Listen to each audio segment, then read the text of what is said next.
Society. It likes to pretend it's so neat, so orderly, doesn't it? Like there's this grand design where everyone has their place, their role, and their part to play. And the rules? Oh, they're laid out so clearly. What to say, what to wear, how to act. Follow them and you're good. You fit in. But if you don't, well, then you're a freak, an outcast, something to be feared and shunned. I used to play the game, believe it or not. I used to try to blend in, smiling when I was supposed to, acting the way they wanted. It's funny, isn't it? You spend your life being told how to act, like a puppet on strings, and you think, this is just the way things are. But deep down, something feels wrong, doesn't it? That smile you plaster on, it doesn't feel real. It's a mask that society hands you, and they expect you to wear it every single day. They don't tell you when you're a kid that you're going to spend your life pretending, that you're going to hide your real thoughts, your real feelings, just to get by. You get good at it after a while. So good. You almost forget you're doing it. You tell yourself, this is normal. Everyone's doing it. And maybe they are. Everyone's walking around with that same mask, pretending like everything's fine, like the world isn't a joke. But me, I couldn't do it anymore. The mask started to choke me. Every smile I forced felt like another layer of myself being stripped away. Every polite word, every nod in agreement when I wanted to scream. It all felt like I was disappearing. Piece by piece, I was becoming nothing more than what they wanted me to be. And that's the real joke, isn't it? We spend so much time pretending to be what they expect. We forget who we really are. There's a point, though, when it hits you. You're sitting there, going through the motions, and you think, why am I doing this? Who am I trying to fool? That's when the mask starts to crack. A little at first. Just a hairline fracture. But once it starts, it's hard to stop. The more you try to hold it together, the more it falls apart. And the more it falls apart, the more you realize that the mask was never really you at all. For me, it was a slow burn. At first, I didn't even notice it. I was just trying to fit in, trying to be like everyone else. But no matter what I did, it wasn't enough. They still laughed at me, still rejected me, still looked at me like I didn't belong. I tried harder, played the part better, but nothing worked. That's the thing about society. They'll tell you to follow the rules, but they don't tell you that the rules don't always work. Not for everyone. So there I was, trying to be what they wanted, and it hit me. No matter what I did, I would never be enough. Not for them. And in that moment, I stopped caring. I stopped trying to fit in, stopped pretending. Why should I? Why should I spend my life trying to be something I'm not, just to make them comfortable? That's when the real me started to come through. That's when I started to laugh. It didn't happen all at once, though. Oh no. It's a process, you see. You don't just wake up one day and throw off the mask. It takes time. Years of trying, failing, being crushed under the weight of expectations before you finally snap. Before you finally say, enough. But when you do, oh, it's liberating. The first crack in the mask feels like a breath of fresh air. You feel alive for the first time in who knows how long. And once you start, you can't stop. The layers start to peel away. You see, it's not just the mask.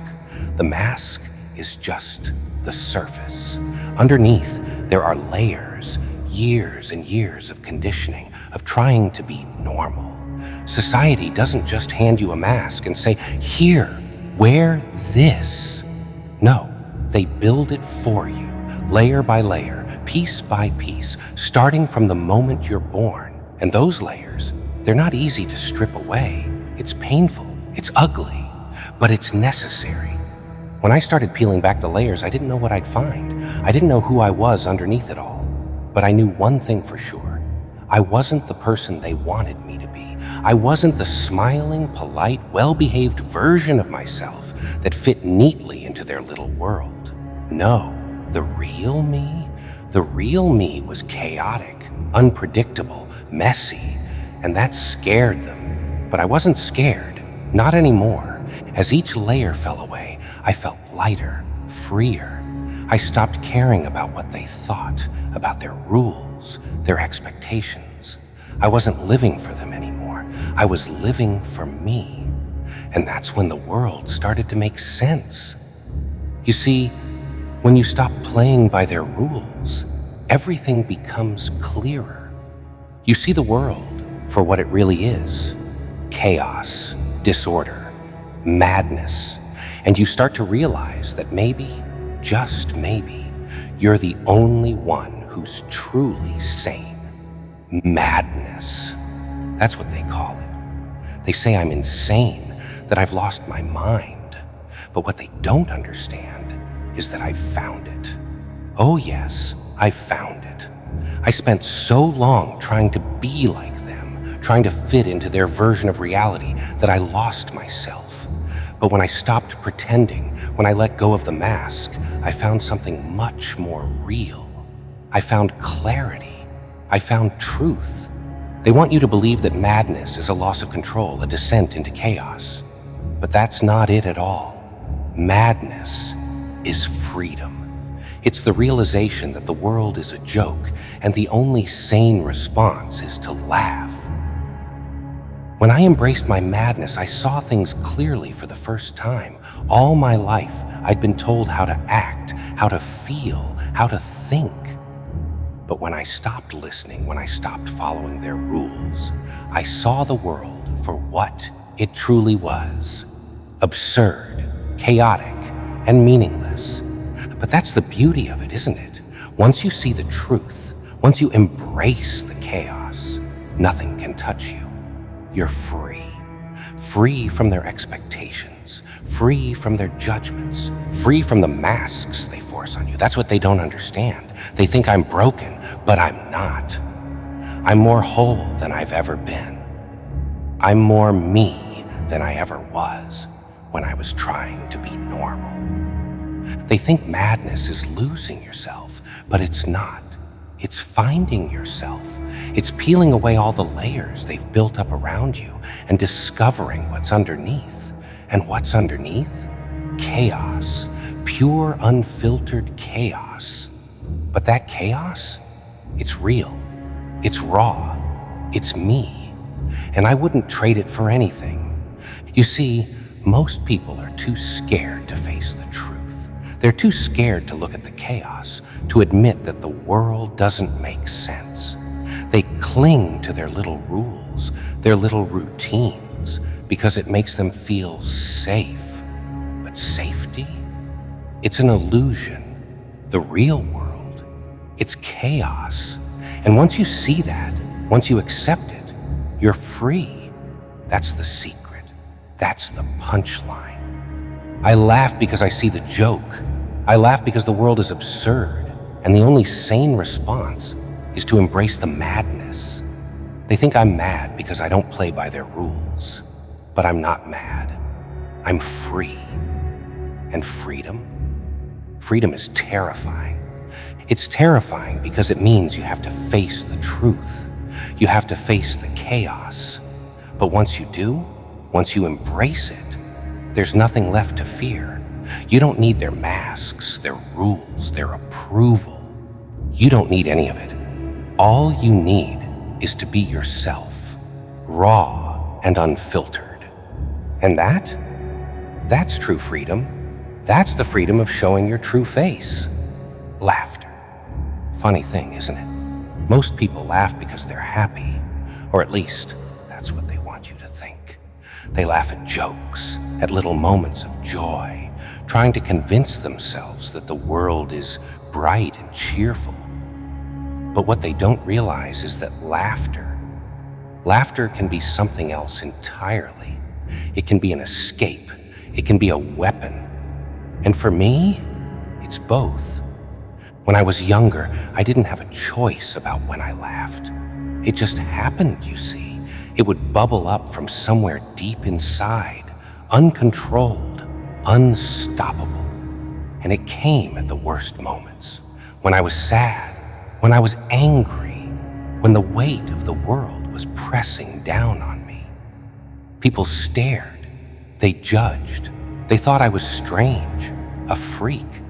But they didn't get it. They didn't understand that my laughter wasn't for them. It wasn't even for me. It was just there, like a reflex, a mask that I couldn't control. At first, I hated it. I hated that I couldn't stop laughing, that my body betrayed me in the moments when I felt most vulnerable. It was like a cruel joke.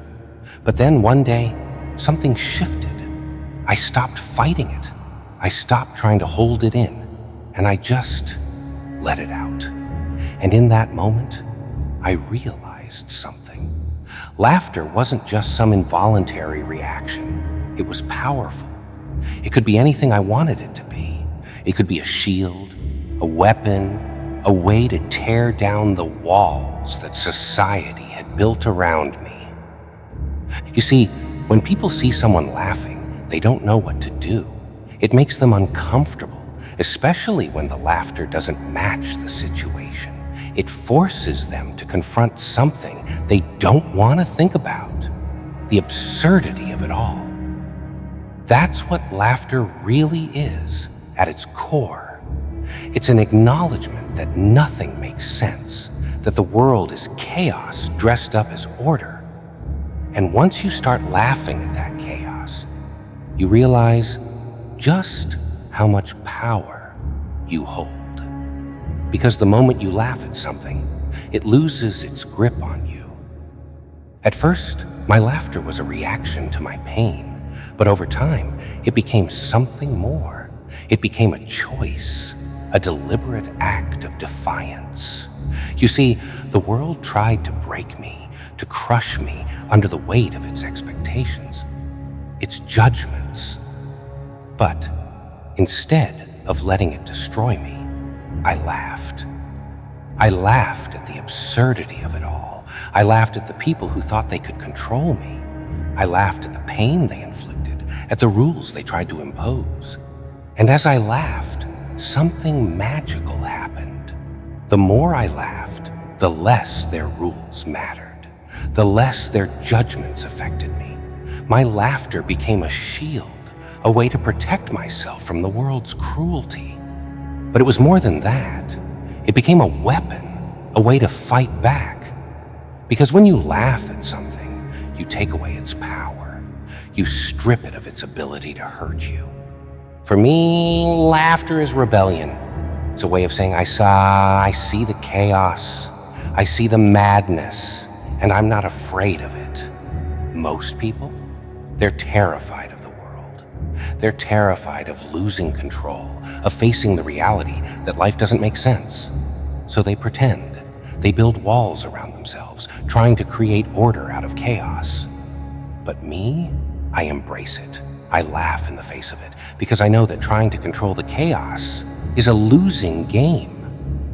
The world will never be what they want it to be. It's too wild, too unpredictable. And that's the joke, isn't it? That's what they don't understand.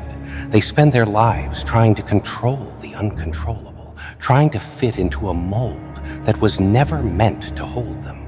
But once you stop trying, once you accept the madness, you're free. Free to laugh, free to live, free to be whoever the hell you want to be. For me, laughter is the ultimate expression of freedom. It's my way of saying, I'm not playing your game anymore. The world tries to push me down, tries to label me, tries to define me, but I refuse. I laugh. Because in my laughter, I find my strength, I find my power, and there's nothing they can do to take that away. You ever laugh so hard that it hurts? That's what life is like for me. Every day, every moment is an opportunity to laugh at the absurdity of it all. Because if you can't laugh at life, then what's the point? They say laughter is a sign of joy, but I've learned that it's so much more than that. It's survival, it's rebellion, it's freedom. And when you laugh in the face of pain, of suffering, of everything the world throws at you, you become untouchable, you become invincible. They'll never understand that. They'll never get why I laugh. They think I'm crazy, that I've lost my mind. But the truth is, I found it. I found the secret to surviving in a world that's constantly trying to break you. The secret is to laugh at the pain, to laugh at the fear, to laugh at the chaos. Because when you do, you realize that none of it has any power over you anymore. And that's freedom. Freedom. It's a funny word, isn't it? People talk about it like it's the most important thing in the world. They say they want to be free, that they want to live without constraints, without limitations. But they don't really mean it. Not really. What they want is comfort. They want safety. They want the illusion of freedom without the responsibility, without the consequences. I know what true freedom is. I felt it. I've lived it, but it comes at a price. You see, when you decide to live authentically, when you decide to throw off the mask and show the world who you really are, it scares people. They don't like it. They don't want to be reminded that they're wearing masks too, so they push back, they judge, they reject, and you become an outcast. For most people, that's too high a price to pay. They'd rather live in their comfortable little bubble, pretending to be someone they're not, than face the isolation that comes with being real. But me, I don't care. I've already lost everything that mattered. The moment I decided to show my true face, the moment I stopped pretending, I knew I'd never be part of their world again. And that's fine by me. You see, when you live authentically, when you refuse to play by their rules, you become dangerous. You become a threat to the status quo. Because if one person can break free, if one person can show their true face without fear, then what's stopping everyone else from doing the same? That's why they fear me. Not because I'm violent, not because I cause chaos, but because I represent something they don't want to admit, that they're trapped in their own little prisons and they don't know how to escape. The price of authenticity is high. You lose people. You lose connections. You lose the safety that comes with pretending to be like everyone else. But what you gain is worth more than any of that. You gain yourself. You gain freedom, real freedom. The kind of freedom that comes from not caring what anyone else thinks, from not needing anyone else's approval. It's lonely sometimes, I won't lie. When you're the only one standing there without a mask, it gets cold. People don't understand you. They don't want to understand you. And that isolation, it can feel like a weight pressing down on you, reminding you that you're different. But that weight, it's also your strength. It's the reminder that you're not like them, that you've broken free. And once you've tasted that kind of freedom, you'll never go back.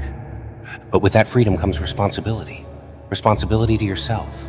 Because once you've thrown off the mask, once you've rejected the rules of society, there's no one left to guide you. There's no one to tell you what's right or wrong. You have to decide for yourself. And that's terrifying for most people. They'd rather have someone else tell them how to live, how to think, how to feel, but not me. I don't need anyone else's rules. I make my own. And that's the other side of the price you pay for authenticity. You're not just free from their rules. You're free from everything. Free from the expectations, from the judgments, from the safety nets. And when you're out there, standing on your own, you realize just how fragile everything is. One wrong move, one step too far, and everything can come crashing down. But that's the beauty of it, isn't it? That's the thrill.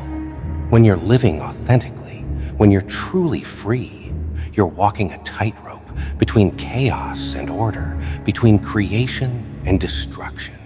And that tightrope, it's exhilarating, it's terrifying, but it's real. It's the only thing that's real. Most people will never understand that. They'll never know what it's like to live without a mask, without the safety net. They'll never know the thrill of standing on the edge, of looking into the abyss and laughing. Because that's what true freedom is. It's not safety. It's not comfort. It's chaos. It's danger. It's embracing the unknown, the unpredictable, the uncontrollable. And once you've tasted that, you'll never go back. You'll never want to. So yes, the price of authenticity is high. But for me, it's worth it. Because I'd rather stand alone, free and real, than live a lie, surrounded by people who don't even know who they are. Legacy, that's what they call it, right? The mark you leave behind. The thing people remember you for long after you're gone. Funny thing though, most people never think about their legacy. They're too busy trying to fit in, to follow the rules, to survive. They think their legacy will be tied to how well they played their role, how good they were at pretending. But that's not how it works. Not really. My legacy? Oh, it's already started. It's out there, rippling through the world, changing things in ways people don't even realize. They think I'm just chaos, just madness wrapped up in a twisted smile. But there's more to it. So much more. You see, when I decided to stop wearing the mask, when I decided to live without apologies, without limits, I did more than just break free. I became a symbol of something they can't quite put their finger on, but they feel it, they sense it. It makes them uncomfortable. It makes them think. For some, I'm a nightmare, a warning of what happens when someone lets go of all the rules, when someone decides to embrace the chaos. To them, I'm a monster, a freak who revels in destruction, a walking example of what happens when the world goes off the rails. They look at me and see everything they fear: unpredictability, madness, danger. They see someone who doesn't care about the consequences, who doesn't play by their precious rules. And that terrifies them because it forces them to face the possibility that the world isn't as orderly as they want to believe. But for others, I'm something else entirely.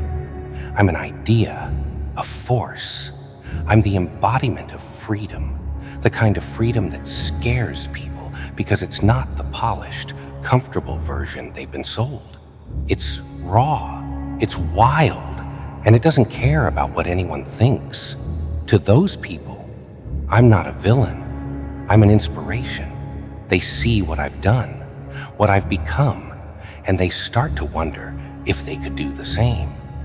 They start to ask themselves, what if I stopped pretending? What if I showed my real face to the world, no matter what the cost? And that's where the real legacy begins.